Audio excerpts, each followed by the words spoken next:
For my data analytics task, I chose, with the help of my partner, on a dataset on the major causes of death in over 209 countries from the years of 1990 to 2019. This dataset was also broken down by age range of function. My collaborator and I decided on our dataset as we went through a long stretch of checking nearly 20 different datasets on a variety of topics we found interesting, which we narrowed down what we could talk about to one major topic: death and its causes, which got us to our chosen dataset by unanimous agreement, which means we understood that we could talk about our options and make major questions and hypotheses based on the topic of death. Hypotheses. With this dataset, I came up with a few hypotheses that I could research, all under the one major question: which country is the best country to raise a new family in?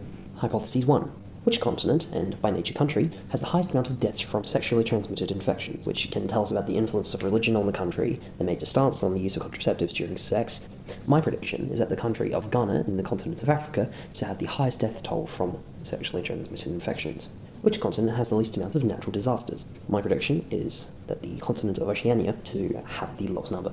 Which countries are actively pushing to reduce the number of preventable deaths of children under the age of 15? To which my prediction is that the major Scandinavian countries will succeed in this process. These also emphasize the summary of which countries are the most competent with their healthcare funding to what needs to be done, which can also show the extrapolatable prediction of which countries will attain a satisfactory rating in the near future. STIs are various types of disease that spread through unprotected contact of an infected person to a sterile being. One of the few fatal diseases is known as HIV, which weakens the immune system, opening to other diseases to deliver the lethal blow.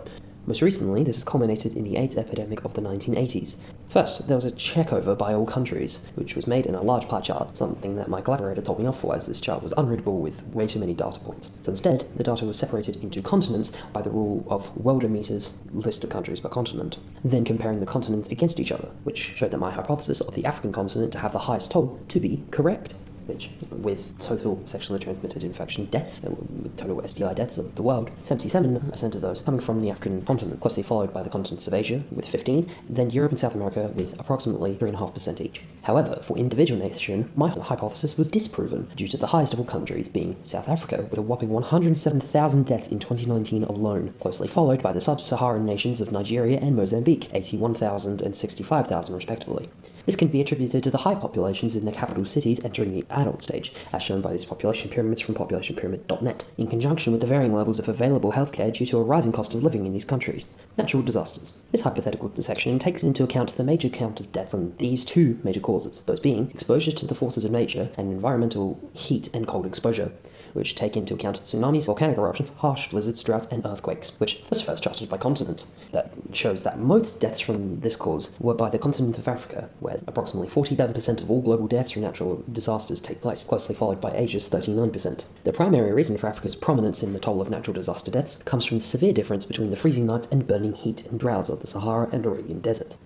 However, the continent with the lowest number of deaths from natural disasters is Europe, which disproves my hypothesis. While Europe contains numerous volcanoes as well as several civilized places below sea level due to an extensive history of consistent progress, most critical places have plans implemented to protect those cities, such as Amsterdam's seawall, as it is pretty much below sea level, and the town of Bronte in Sicily's redirection methods for any magma flow from their nearby active volcano, Mount Etna. Healthcare. This hypothesis was more of a question of what countries effectively and permanently reduced the number of preventable deaths for children from the year 1990 to the year 2019, which can tell about which countries receive adequate funding and predict which other countries are taking good steps into reducing their deaths for children. Preventable deaths do not include interpersonal violence, syphilis, HIV, neoplasms, which are otherwise known as cancers, any neonatal disorders, illnesses, or preterm births. This data was first checked by continent, as 200 countries is way too many to create charts for, so 6 continents are much better to look at. Even then, it was narrowed down to 3 continents, as well as the check of Australia, as these countries contain the most growth over time, as there are numerous developing sectors and nations within the major land masses, to which it was found that the checked countries all made large strides to drastically reduce the preventable causes, such as reducing deaths from diseases that have vaccine, those being measles, pertussis, better known as whooping cough, hepatitis A and B, tuberculosis, and meningitis, otherwise known as meningococcal. All of these are available in vaccine forms that can be given to children to prevent early onset deaths. However, most countries are not lower to effectively nothing. There are some major hitters that are reducing to almost no deaths, those being the nations of